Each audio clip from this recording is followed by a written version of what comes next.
O Senhor esteja convosco. Ele está no meio de nós. Proclamação do Evangelho de Jesus Cristo, segundo Marcos. Glória a vós, Senhor.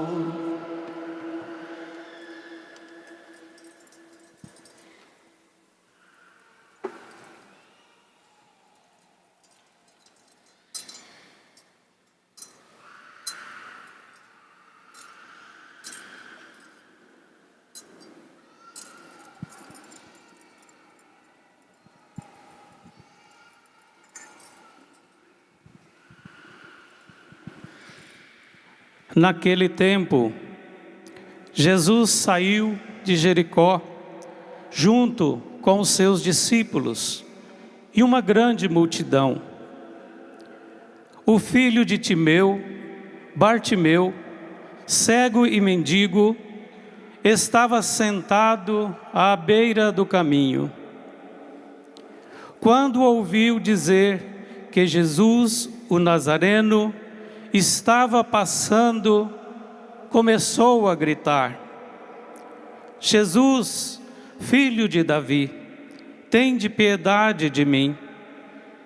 Muitos o repreendiam para que se calasse. Mas ele gritava mais ainda: Filho de Davi, tende piedade de mim. Então Jesus parou e disse: chamai-o. Eles o chamaram e disseram: coragem, levanta-te, Jesus te chama. O cego jogou o manto, deu um pulo e foi até Jesus. Então Jesus lhe perguntou: que queres que eu te faça? O cego respondeu: mestre, que eu veja. Jesus disse: vai, a tua fé te curou. No mesmo instante, ele recuperou a vista e seguia Jesus pelo caminho. Palavra da salvação. Glória a vós, Senhor. Maravilhas fez conosco o Senhor. Exultemos de alegria. Maravilhas fez conosco o Senhor. Exultemos de alegria, maravilhas fez conosco o Senhor. Exultemos de alegria.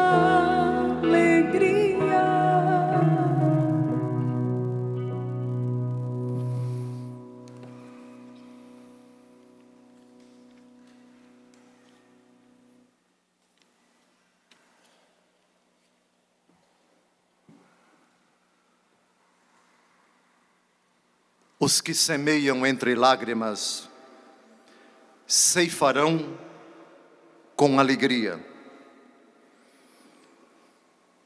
As lágrimas derramadas num contexto de cativeiro, de sofrimento, que durou 7 décadas. É o tema do salmo que nós acabamos de ouvir. A ida num grande constrangimento. Sedecias, o último dos reis de Judá. Nabucodonosor quis pessoalmente invadir a cidade de Jerusalém. Prendeu o rei. Os que escaparam se reuniram num pórtico e com um sadismo indizível Nabucodonosor primeiro matou os filhos de Sedecias para humilhá-lo. Depois que ele viu os filhos serem mortos na frente dele, os seus olhos foram furados. A suprema desmoralização do povo, que agora vai partir para o cativeiro. Aquele que é o contexto do Salmo 136, onde se diz: às margens dos rios de Babilônia, nos sentávamos chorando com saudade de Sião. Nossos inimigos diziam: cantai para nós um canto de Sião. Como poderíamos cantar nessa tristeza? Mas o Senhor Deus diz nesse salmo: se de ti, Jerusalém, algum dia eu me esquecer, que a minha língua se cole ao paladar, se tu deixares de ser a razão da minha alegria. Uma promessa que vai se concretizar 70 anos depois. O quadro muda. Quando partíamos, chorávamos de tristeza, espalhando nossas sementes. Agora, cantando de alegria, voltamos, carregando os feixes. A pátria nos espera. 70 anos depois, como vamos encontrar a cidade santa? Arrasada. Mas eles amam a sua terra. Nutrem pela terra santa uma nostalgia que na verdade alimentou a fé desse povo. 70 anos é uma outra geração. Provavelmente poucos que voltaram tinham ido. Certamente os que foram morreram para lá. Mas a fé dos hebreus é sustentada numa terra distante. Amados, Bartimeu tem um itinerário muito parecido com o do povo no contexto do salmo que acabamos de ouvir. E com o salmista dizemos: mudai a nossa sorte, ó Senhor, como torrentes no deserto, pois os que lançam as sementes entre lágrimas ceifarão com alegria. É impossível nessa hora não lembrar as palavras de Jesus para os apóstolos na véspera de sua morte: vós chorareis e o mundo se alegrará, mas dentro de pouco tempo a vossa alegria a vossa tristeza se transformará em alegria, e ninguém poderá tirá-la. Não temos condições de passar nesta vida sem experimentar esse itinerário. A sabedoria e a piedade mariana colocaram na Salve Rainha uma frase que bem define esse itinerário: gemendo e chorando nesse vale de lágrimas. O que é nossa peregrinação na terra, senão isto? Mas as lágrimas carregam consigo uma esperança contida, aquela que levou o apóstolo a dizer na carta aos Filipenses, capítulo 4, versículo 13: alegrai-vos sempre no Senhor. Repito, alegrai-vos. Filipenses 4, 4. E mais para frente no versículo 13: tudo posso naquele que me conforta. Filipenses 4, 4. Alegrai-vos sempre no Senhor. Agora, é preciso colocar uma questão à luz do salmo que acabamos de comentar e ouvimos cantar tão belamente pela salmista. os que lançam as sementes entre lágrimas ceifarão com alegria. Como o apóstolo pode dizer: alegrai-vos sempre no Senhor, derramando lágrimas? Como podemos nos alegrar sempre, se a nossa vida é um vale de lágrimas? Conheço o bem que quero, faço o mal que não quero. Quem me libertará deste corpo de morte? Quem poderá nos separar do amor de Deus? Diz o apóstolo, não sem antes acusar a fome, a tribulação, as lágrimas, a dor. Nada poderá nos separar do amor de Deus, ainda que as lágrimas vertam. A dor da perda de entes queridos seja lancinante. A constatação de fracassos, de traições, de punhaladas, de decepções causadas pelos seres humanos, a nossa própria fragilidade diante dos medos, diante das inquietações que atingiram até o corpo e a alma de nosso Senhor Jesus Cristo, que disse, vimos na última palestra pela manhã, a minha alma está triste até a morte, vigiai e ficai aqui comigo. O começo da segunda carta aos Coríntios traz uma exaltação a uma virtude cristã que explica como é que nós devemos nos alegrar sempre, ainda que num velório, ainda que diante de uma notícia avassaladora. Esses 4 versículos foram a inspiração do Monsenhor Jonas Abib para dar o título da igreja majestosa bem ali. O Pai das misericórdias e Deus de toda consolação. Alegria na tristeza se chama consolação. A consolação, ela não tira do nosso coração a emoção que nos entristece, mas a consolação não toca a emoção. Jesus disse para a viúva de Naim, que ia levando o seu filho, não chore. Jesus estava se referindo à emoção que estava à flor da pele, mas Jesus a consola. Um nível é o da emoção, o outro é o da convicção.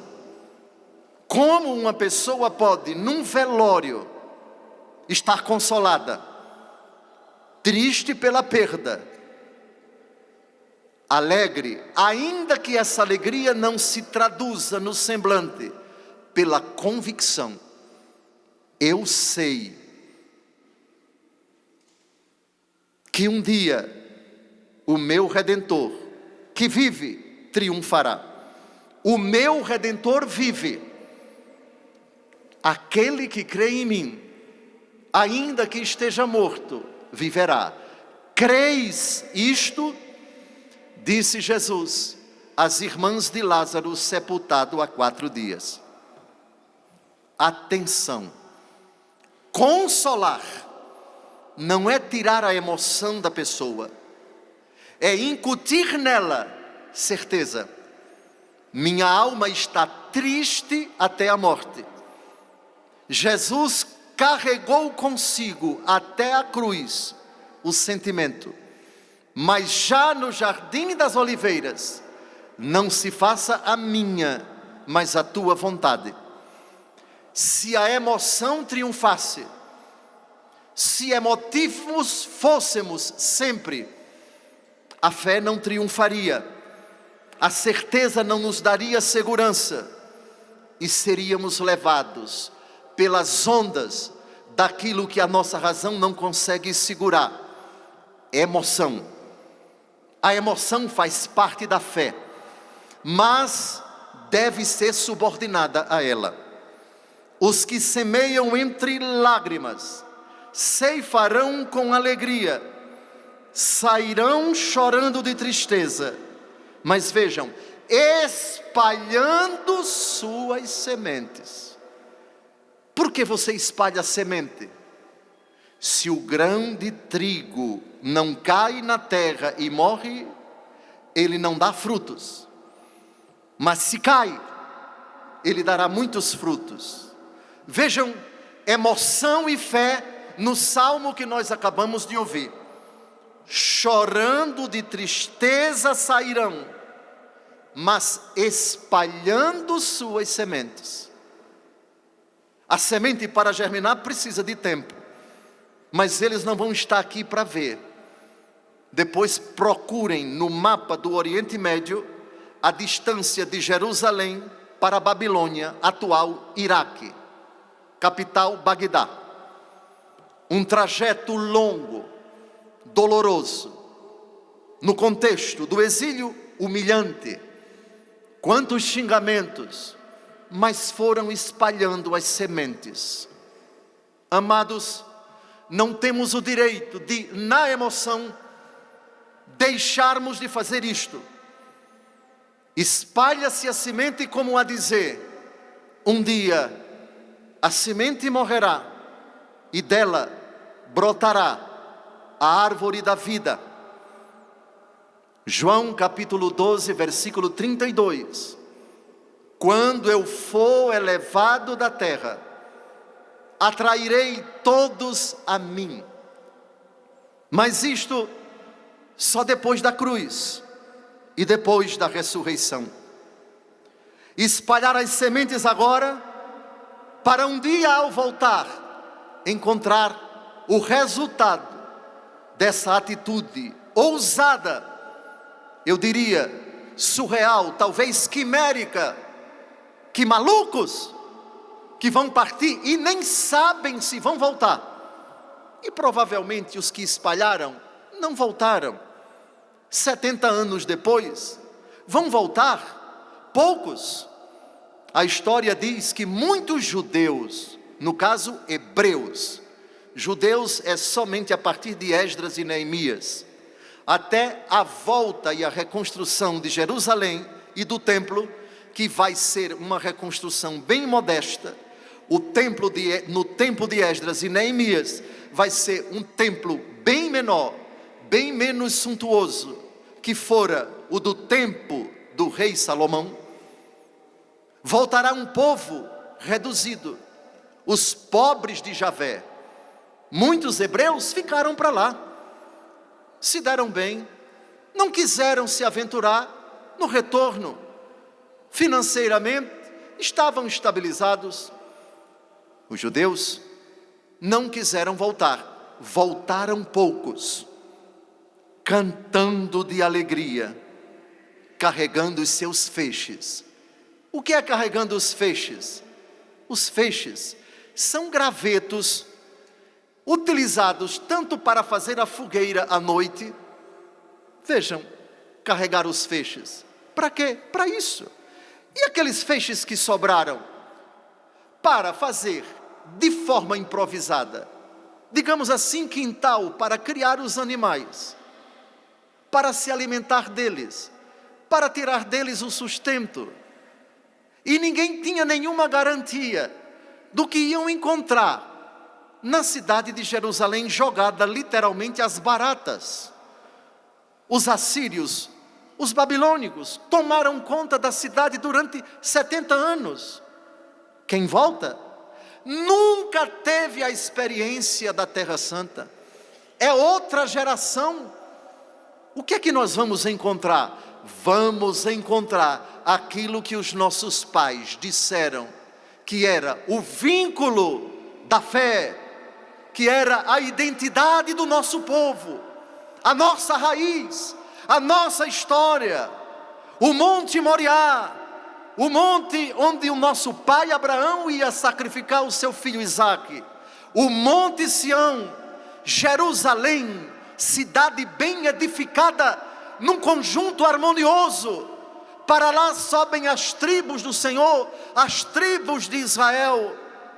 Mudai a nossa sorte, ó Senhor, como torrentes no deserto. Os que semeiam entre lágrimas ceifarão com alegria. A fé que sustenta um povo durante 70 anos. Os da primeira hora ficaram para lá. Os que nunca pisaram na Terra Santa é que voltam. As sementes lançadas pelos que não vieram, agora dão lugar a árvores frondosas, cujos frutos vão ser o benefício, o alimento, a alegria de uma outra geração. Eis a lei da vida. Esse povo pagou pela sua iniquidade, na sua pele, as consequências das suas próprias arbitrariedades. Constantemente não deram ouvidos aos profetas. As advertências foram inúmeras.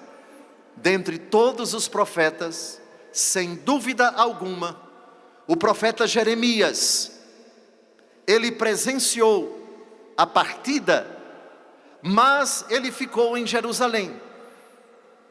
Houve uma revolta dos judeus que ficaram. Nabucodonosor colocou Godolias no seu lugar como um governador biônico. Ele foi assassinado.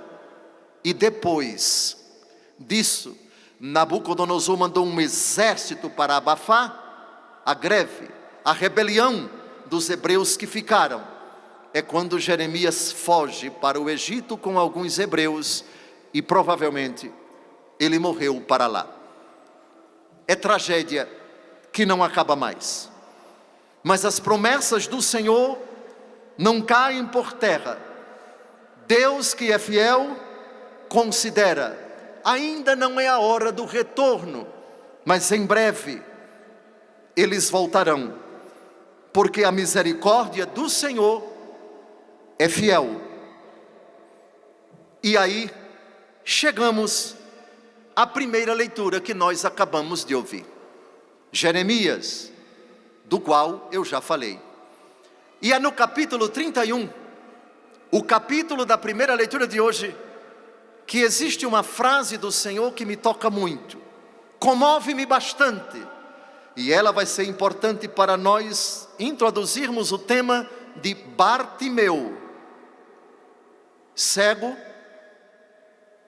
sentado à beira do caminho.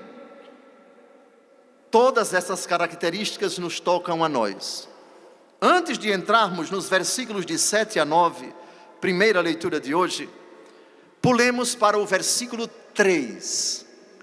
Esse versículo é ao mesmo tempo consolador para quem quer ir para o céu, aterrorizador para quem acha que o inferno não existe. E, no meu entendimento, depois da cruz, é a maior prova da existência do inferno. Aqui está a frase do Senhor por meio do profeta: eu te amo com amor eterno, e por isso estendi a ti o meu favor. Olha a frase do Senhor: eu te amo com amor eterno. Eterno significa nunca teve princípio nem terá fim. O amor de Deus jamais acabará. É jubiloso para quem quer participar desse amor, para quem crê que com esse amor não se brinca, e é aterrorizador para quem abusa dele.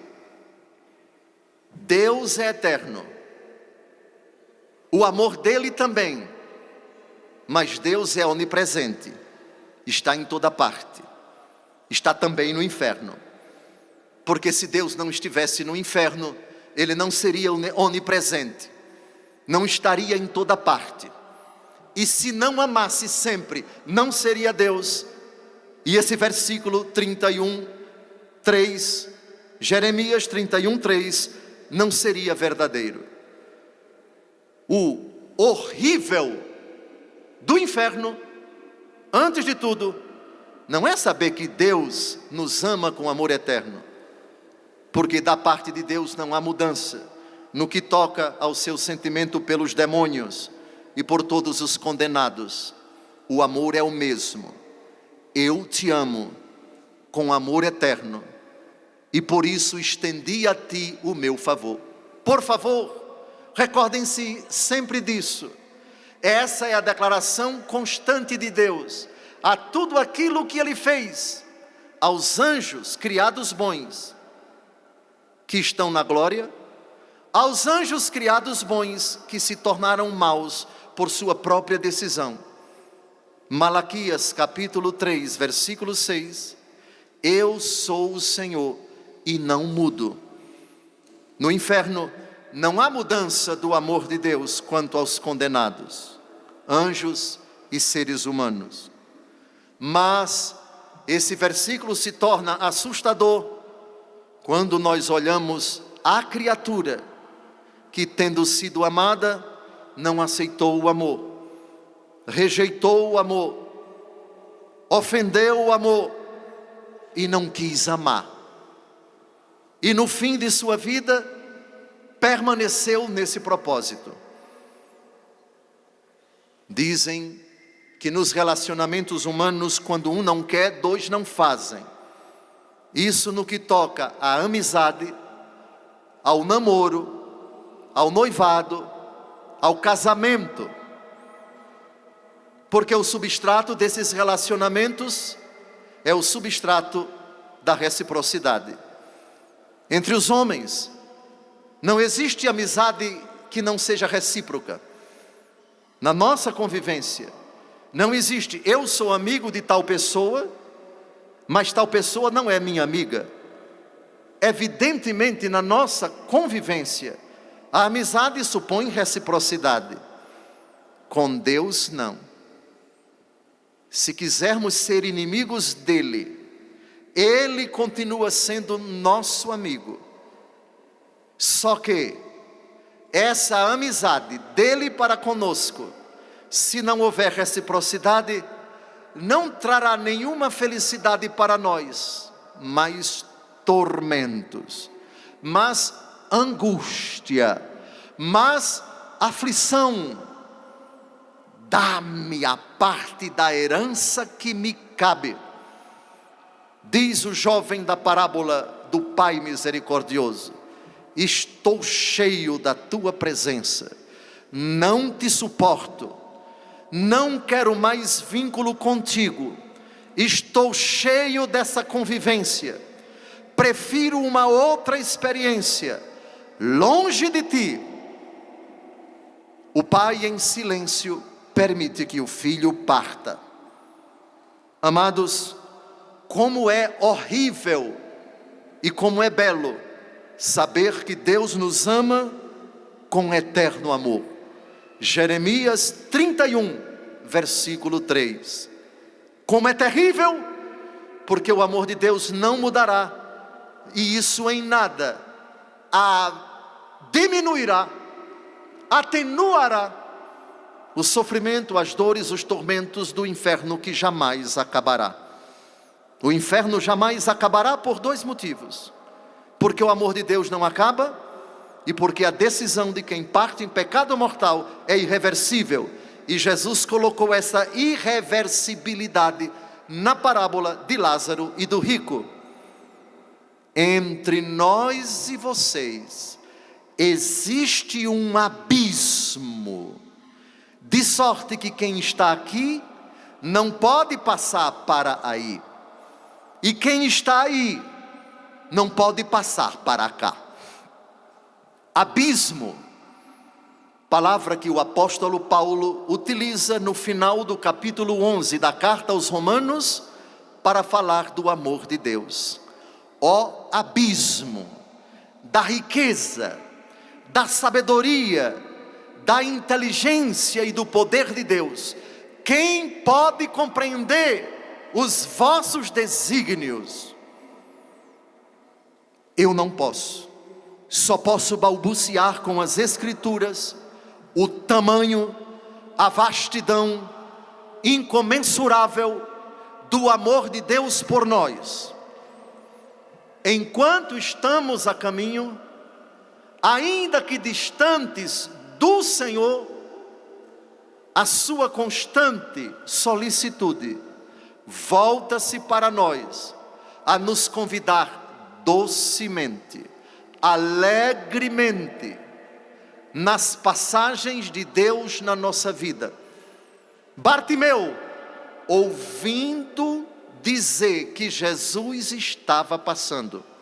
Primeira leitura: exultai de alegria por Jacó, eis que os trarei do país do norte, e os reunirei desde as extremidades da terra. Entre eles há cegos, aleijados, mulheres grávidas e parturientes, uma grande multidão, os que retornam. Amados, acreditemos que essa profecia é para hoje. Não sabemos como essa profecia está se cumprindo com aquela intensidade querida por Deus 70 anos depois do cativeiro do povo em Babilônia. Mas a palavra de Deus é atual, porque céus e terra passarão, mas a minha palavra não passará. E eis a palavra que eu queria centrar minhas atenções nela: o retorno, a volta dos desviados da minha, da sua, da nossa família, da nossa paróquia, aqueles que estimamos e que estão longe do Senhor, aqueles que estão dispersos nas extremidades da terra. Como fazer para que eles cheguem entre lágrimas e sejam recebidos entre preces, para serem conduzidos em torrentes de água, para que enveredem por um caminho reto, não tropecem, e Deus se torne para eles um pai, e eles se tornem para o Senhor como Efraim, o primogênito. Sem dúvida alguma, os caminhos de Deus para nós são desconhecidos, mas nós conhecemos parte do caminho de Deus. Os instrumentos de que Ele se utiliza, as circunstâncias nas quais sua vontade de congregar vai se manifestando, desconhecemos. Mas conhecemos os instrumentos que estão aqui e agora, e que estão me ouvindo. Os instrumentos somos nós. Eles aparecem na segunda leitura de hoje. Deixarei por último, nossa casta, nós os sacerdotes. Todo sumo sacerdote é tirado do meio dos homens, instituído em favor dos homens, nas coisas que se referem a Deus, para oferecer dons e sacrifícios pelos pecados. Sabe ter compaixão dos que estão na ignorância e no erro, porque Ele mesmo está cercado de fraqueza. Essa vai ser a última parte da homilia, nos próximos 4 segundos, porque já terminei 1 segundo. Vamos agora para o segundo segundo. Ficamos por último, porque somos os sacerdotes. Segunda leitura vai ser no final. Agora vamos aos instrumentos outros, os não clérigos. Todos vocês, essa força descomunal que o Senhor, que quer congregar os dispersos, aproximar os distanciados, ensinar os ignorantes, corrigir os que erram, ei-los diante do altar do Senhor. Chegamos então a Jericó, uma cidade que está situada numa das maiores depressões da face da terra. A maior depressão, ou seja, a superfície do planeta Terra mais baixa, todos vocês sabem, e por isso esse mar se chama Morto.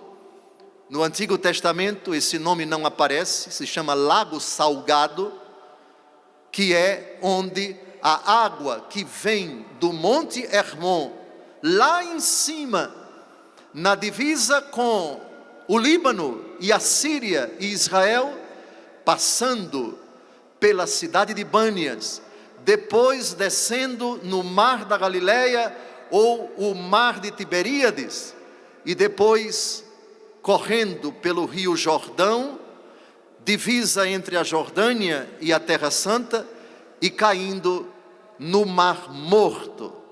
A cidade de Jerusalém, de Jericó, fica a poucos quilômetros dali. Um calor abençoado, só não é mais quente que a minha Alagoas, mas tirando Alagoas, pense num lugar quente, uma maravilha, para você celebrar a missa assim, porque a não ser que você tenha um ventilador ou um ar-condicionado. Quando eu fui lá, não tinha. Jesus escolheu essa cidade para ser a última onde ele realizou um milagre antes de sua paixão. Podem olhar no Evangelho segundo Marcos, capítulo 10. Jesus sai da Galileia, passa pela Samaria e chega a Jericó. E aqui, Jesus está saindo de Jericó, junto com seus discípulos e uma grande multidão. É significativo que o último milagre de Jesus seja o prelúdio de sua paixão. Daqui, vamos chutar, de Jericó para Jerusalém, 30 quilômetros no máximo. Por rodovia hoje está bem mais rápido, bem mais fácil o acesso. Naquele tempo não. Último milagre, um sinal, portanto, a dizer: chega de sinais prodigiosos. E esse, eu quero que seja marcante. Eu quero deixar uma marca impactante nessa cidade, tão cara para Jesus, a ponto de Jesus ter citado uma parábola e ter colocado a cidade de Jericó. Uma pessoa vinha descendo de Jerusalém para Jericó. A parábola do bom samaritano. A cidade de Jericó, ela é colocada nessa parábola. A cidade baixa, a cidade quente. Orígenes vai ver na parábola do bom samaritano um itinerário de Adão. Jerusalém, cidade alta, o monte, o topo, um dos lugares mais altos de Israel. Jericó, a cidade mais baixa. Esse homem que foi vítima de uma agressão tremenda e quase morreu, e foi ajudado pelo samaritano, ia para Jericó. Modelo de Adão, que desce do paraíso e vai até a condição do pecador privado da graça de Deus. Muito bem, depois de falarmos da importância de Jericó na vida de Jesus, desce depressa, Zaqueu, porque é necessário que eu esteja na tua casa. Hoje, a salvação entrou nesta casa, porque este homem também é filho de Abraão, e o Filho do Homem veio salvar o que estava perdido. Disse Jesus a um ex-publicano que se converteu depois que Jesus foi morar, pelo menos por um dia, em sua casa. Jericó de Bartimeu, Jericó do bom samaritano, Jericó de Zaqueu, Jericó tão cara a Jesus, a cidade das palmeiras. Agora entra uma personagem muito cara para nós. O filho de Timeu, Bartimeu, cego e mendigo, estava sentado à beira do caminho. Primeira ponderação: é um homem anônimo que vivia à sombra do pai. Bar significa filho. Bartimeu, filho de Timeu, não aparece o nome dele. E isso é constrangedor para um judeu. Aliás, é constrangedor até você saber que você não é conhecido por você, mas conhecido pelo seu pai. Quem é essa pessoa? Não é filha de fulano. Ora, por favor, eu não me vergonha de ser chamado filho do meu pai, nem filho da minha mãe. Eu quero que você me conheça pelo meu nome. Bartimeu, filho de Timeu. Isto é, um coitado, conhecido por todo mundo. Certamente, o seu pai é conhecido e ele é um desconhecido. Olhem, o que eu vou ler agora, da lavra de Bento XVI, na sua homilia no dia 28 de outubro de 2012, citando Santo Agostinho, ele vai fazer uma reflexão belíssima sobre essa informação de Bartimeu, filho de Timeu. Bartimeu não é nome, Bartimeu é complemento nominal. Bar, filho, Timeu é o nome do pai dele. Num dos seus escritos, diz Bento XVI, Santo Agostinho observa um particular acerca da figura de Bartimeu, que pode ser interessante e significativo também hoje para nós. O santo bispo de Hipona reflete sobre o fato de Marcos referir, neste caso, não só o nome da pessoa que é curada, mas também de seu pai, e chega à conclusão que, aspas, agora é Santo Agostinho, Bartimeu, filho de Timeu, era um personagem decaído, de uma situação de grande prosperidade, e sua condição de miséria devia ser universalmente conhecida e de domínio público, enquanto não era apenas cego, mas mendigo, que estava sentado na beira da estrada. Por esta razão, Marcos não o quis recordar só a ele, porque o fato de ter recuperado a vista conferiu ao milagre tão grande ressonância, como grande era a fama da desventura que atingira o cego. Fecha aspas, Santo Agostinho, O Consenso dos Evangelistas, livro 2, parágrafo 65. Isso termina também a citação de Bento XVI, que avança só um pouquinho. Esta interpretação de Bartimeu como pessoa decaída de uma condição de grande prosperidade é sugestiva, convidando-nos a refletir sobre o fato que há riquezas preciosas na nossa vida que podemos perder, que não são materiais. Nesta perspectiva, Bartimeu poderia representar aqueles que vivem em regiões de antiga evangelização, onde a luz da fé se debilitou e eles se afastaram de Deus, deixando de o considerarem relevante na própria vida. São pessoas que deste modo perderam uma grande riqueza, decaíram de uma alta dignidade, não econômica ou de poder terreno, mas a dignidade cristã. Perderam a orientação segura e firme da vida e tornaram-se muitas vezes inconscientemente mendigos do sentido da existência. Fecha aspas. Termina a citação de Bento XVI.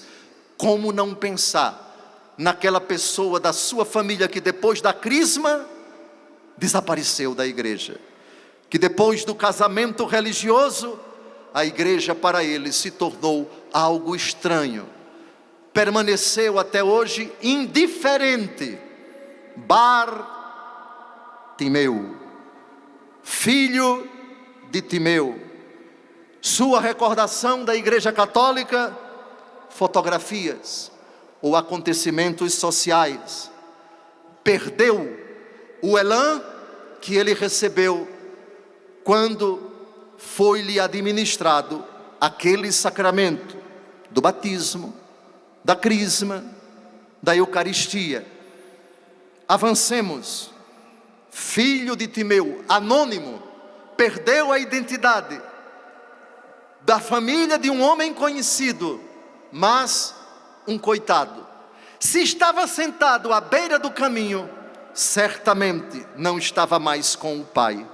Como não lembrar esse fato sem relacioná-lo com o filho pródigo que vai para Pocilga? Então, anônimo, sem dignidade, cego, mendigo, sentado e à beira do caminho. Cego, tu dizes: sou rico, faço bons negócios e de nada necessito. Apocalipse 3,17. E não sabes que és infeliz, miserável, pobre, cego e nu.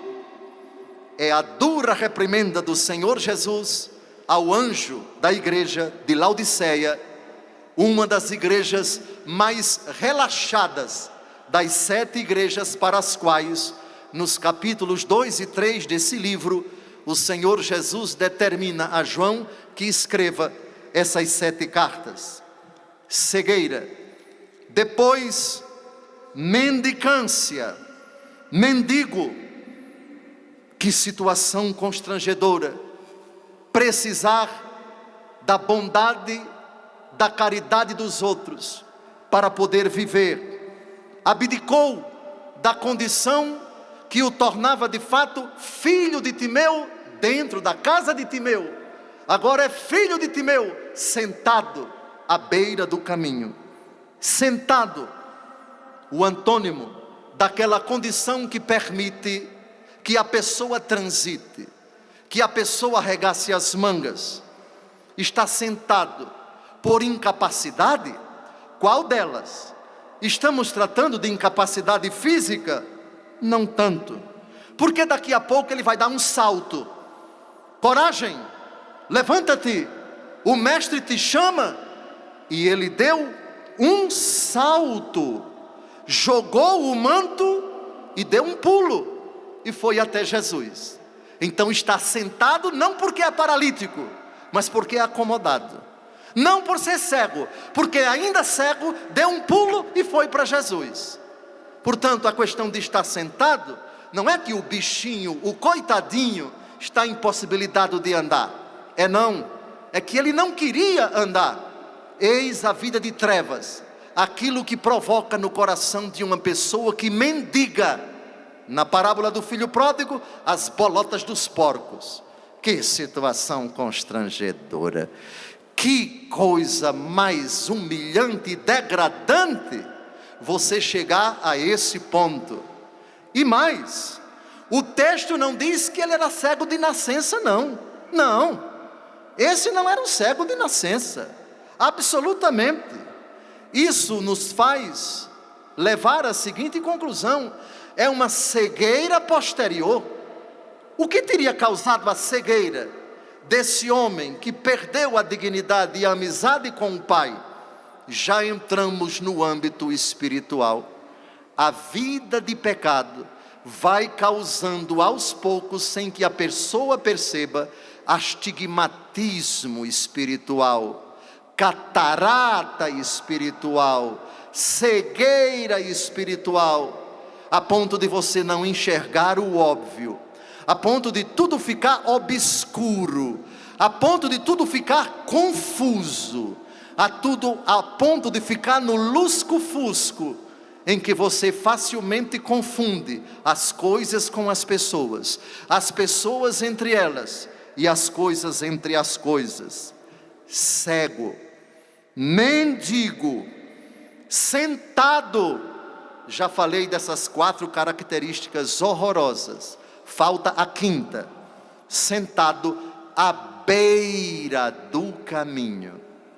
O pecado causa esta 5ª condição na vida da pessoa. À beira do caminho. Qual é o caminho? Eu sou o caminho, a verdade e a vida. Ninguém vem ao Pai senão por mim.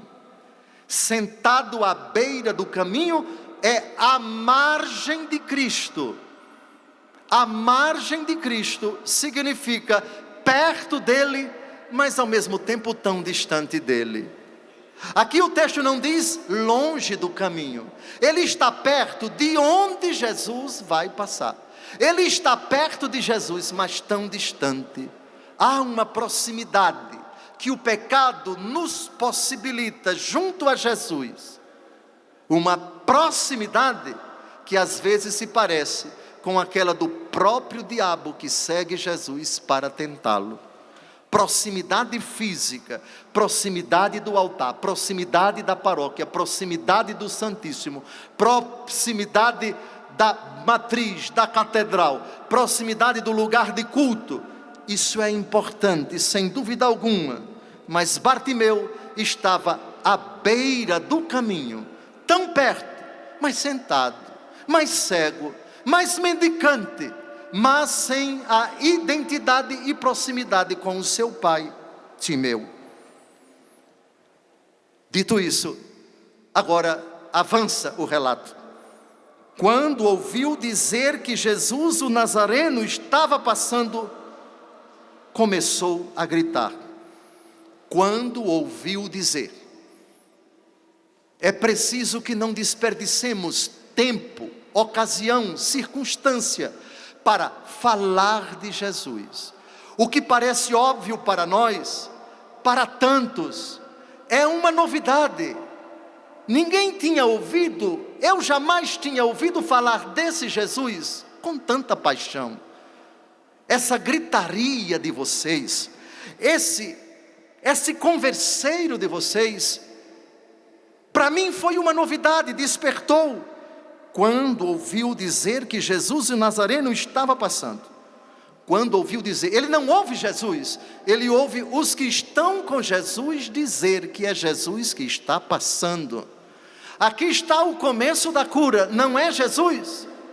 Por favor, quem critica Maria passa na frente, deveria ler esse texto. Aqui é a multidão que passa na frente de Jesus e chega a Timeu antes de Jesus. Passem na frente de Jesus, falando de Jesus que está chegando, que está passando. Quando ouviu dizer que Jesus o Nazareno estava passando, passa pela palavra, passa pelo louvor, passa pela Eucaristia, passa pela ação de graças, passa pela adoração. Estava passando. Jesus passa. Santo Agostinho, Sermão 88, parágrafo 9. O olho do coração está fechado. Jesus passa para nos estimular a gritar. Jesus passa. O que isto quer dizer? Quer dizer que ele faz coisas temporais. Jesus passa. O que isto quer dizer? Quer dizer que ele pratica atos passageiros. Examinem e reconheçam quantos atos seus são desta natureza. Ele nasceu da Virgem Maria, mas dela ele nasce sempre. Criança, ele tomou seu leite. Ele ainda o toma. Ele atravessou todas as idades, até a maturidade. Seu corpo se desenvolve sempre. Nele, a segunda infância sucedeu à primeira, a adolescência à segunda, e a juventude à adolescência. Suas idades passaram e desapareceram. Até seus milagres passaram. Lemos sobre eles e acreditamos neles. Foi preciso escrevê-los para permitir que fossem lidos, porque eles passam assim que são realizados. Enfim, não vamos mencionar tudo. Ele foi crucificado, mas ele está preso à cruz. Ele foi sepultado, ele ressuscitou, ele subiu ao céu, mas já não morre. A morte não terá mais domínio sobre ele. Mas sua divindade permanece eternamente. A própria imortalidade de seu corpo jamais terá fim. Não é menos verdade que tudo o que ele fez no tempo passou. Tudo está escrito para ser lido e tudo é pregado para ser crido. Em tudo isto, portanto, está Jesus que passa. Sim, céus e terra passarão, inclusive com o próprio Jesus naquilo que ele fez na nossa vida e o que ele fez 2000 anos atrás. Mas há algo que permanece para sempre. Eu estarei convosco todos os dias, até a consumação dos séculos. Ele começa a gritar: Jesus, filho de Davi, tem piedade de mim. Começa a gritar para Cristo. No Sermão 88, parágrafo 12, Santo Agostinho não deixou passar em branco o grito desse coitado. O que é gritar para Cristo, se não é responder com suas obras à graça de Cristo? Quem é aquele que grita para Cristo para conseguir a cura de sua cegueira anterior à passagem de Jesus? Quem é, repito, aquele que grita para Cristo? Gritar para Cristo é desprezar o mundo. Gritar para Cristo é esfregar com os pés os prazeres do mundo. Gritar para Cristo é dizer não com palavras, mas com toda a vida. Gálatas 6,14. O mundo está crucificado para mim e eu para o mundo. Distribuir aos pobres para obter a justiça que sobrevive para sempre, também é gritar para Cristo. Pois aquele que ouve atentamente este divino conselho: vendei o que possuí e dai esmolas, fazei para vós bolsas que não se desgastam, um tesouro inesgotável nos céus, aonde não chega o ladrão e a traça não o destrói, está de alguma forma ouvindo os ruídos que faz Cristo ao passar. Aí então é que é preciso gritar para Ele, ou seja, seguir os seus conselhos, que a voz de cada um esteja em seu comportamento. Fecha aspas. Versículo 48. Muitos o repreendiam para que se calasse, mas ele gritava ainda mais: Filho de Davi, piedade de mim. Santo Agostinho, no mesmo sermão 88, faz a seguinte leitura: aqueles que tentam nos impedir de gritar estão bem perto de nós. Aspas. Há na igreja bons e maus, trigo e palha, como frequentemente ouvimos. Que ninguém deixe a eira prematuramente, que não sofra por estar misturado com a palha enquanto esta é batida, que não sofra por estar misturado na eira, pois no celeiro não haverá mais nada para sofrer. Virá aquele que peneira e separa os maus dos bons. Haverá então, até mesmo para os corpos, uma separação que é preparada hoje pela divisão dos espíritos. Mantende-vos separados dos maus, interiormente, mas exteriormente conservai com prudência a união com eles. Não negligencieis, no entanto, a repreensão daqueles que são relevantes para vós, aqueles que estão de alguma forma submetidos à vossa responsabilidade. Tenhais sempre o cuidado de aconselhá-los, instruí-los, encorajá-los e admoestá-los. Os bons cristãos, os cristãos verdadeiramente devotos, devem conviver com a multidão que acompanha Cristo e que os impede de gritar, ou seja, impedem de fazer o bem, de perseverar e consequentemente de estar perto de Jesus. Aqueles gritem sem se cansar, sem se deixar arrastar pela autoridade da multidão, sem imitar esses maus cristãos que os precedem e que lhes têm inveja por causa de suas virtudes, que eles evitem dizer: vivamos como eles são em maior número.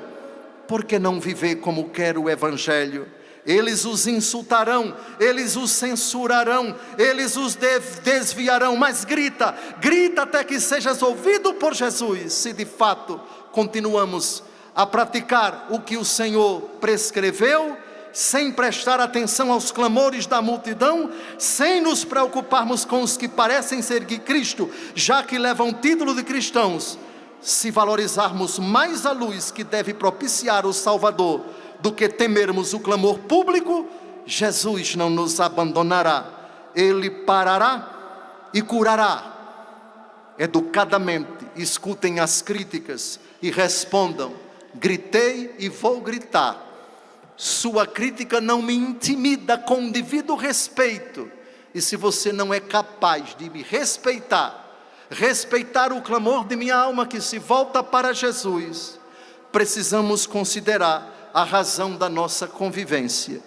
Nunca permitam que a fé de vocês, que as manifestações de piedade, de confiança dirigidas a Jesus, sejam criticadas impunemente por quem quer que seja. Se assim acontece, por favor, muitos o repreendiam para que ele se calasse, mas ele gritava mais ainda: Filho de Davi, tem piedade de mim. É quando Jesus para. Esse é ousado, esse é atrevido. Chamai-o. Jesus não se dirige a Bartimeu. Jesus pede a intervenção dos que estão perto dele. Chamai-o. Não se envergonhe de chamar para um louvor, para uma missa, para um retiro. Não se envergonhem de postar nos grupos sociais de vocês o que vocês julgam. Isso é ungido, é um recado de Deus, é um chamado. Chamai-o. Eles o chamaram e disseram: coragem, levanta-te, Jesus te chama. Três coisas para chegar a Jesus, 3 coisas para receber a cura dele: a coragem, a ousadia de se levantar e a bondade de glorificar a Deus. Ele está me chamando e isso está acontecendo agora. O cego jogou o manto, deu um pulo e foi a Jesus. O manto representa essa série de condicionamentos. Também no que toca à convivência com certas pessoas, deu um pulo, um salto de qualidade. Isto é preciso me aventurar, é preciso me arriscar. Ainda estou sem enxergar com os olhos do corpo, mas vou ao meu Senhor que me chama. Que queres que eu te faça? O cego responde: mestre, que eu veja. Vai, a tua fé te curou. E no mesmo instante ele recupera a vista e segue Jesus pelo caminho. Nós, queridos padres, temos um poder descomunal de fazer isso. É para nós particularmente que Jesus diz: chamem, chamai-o. Eles estão gritando. Não hesitem em serem apaixonados por Jesus no desempenho do ministério de vocês. Celebrem com unção. Deixem transparecer que sou eu quem se manifesta por meio de vocês. A missão que eu dei para vocês foi essa: oferecer dons e sacrifícios pelos pecados e ajudar com compaixão os que estão na ignorância e no erro. Oferecer dons, liturgia da Eucaristia. Corrigir os que estão na ignorância e no erro, liturgia da palavra. Olha a ordem. Vejam como o autor da carta aos Hebreus divide a Santa Missa. Oferecer dons e sacrifícios pelos pecados, ali. E aqui, ter compaixão dos que estão na ignorância e no erro, porque ele mesmo está cercado de fraqueza. Aqui, a acusação da nossa miséria. Nós somos de carne e osso. Como nós precisamos da compaixão, da paciência, da atenção de vocês, dos joelhos dobrados de vocês. Nós somos como vocês. Levamos um tesouro em vaso de argila como os sacerdotes, mas nós caímos, nós fraquejamos, nós não somos ainda, não atingimos o ápice da perfeição. Por isso devemos oferecer todos os dias sacrifícios pelos pecados do povo e também pelos nossos próprios pecados. Ninguém deve atribuir-se essa honra, senão aquele que foi chamado por Deus, como Abraão. E é de Jesus que a frase "Tu és o meu filho, eu hoje te gerei", se refere.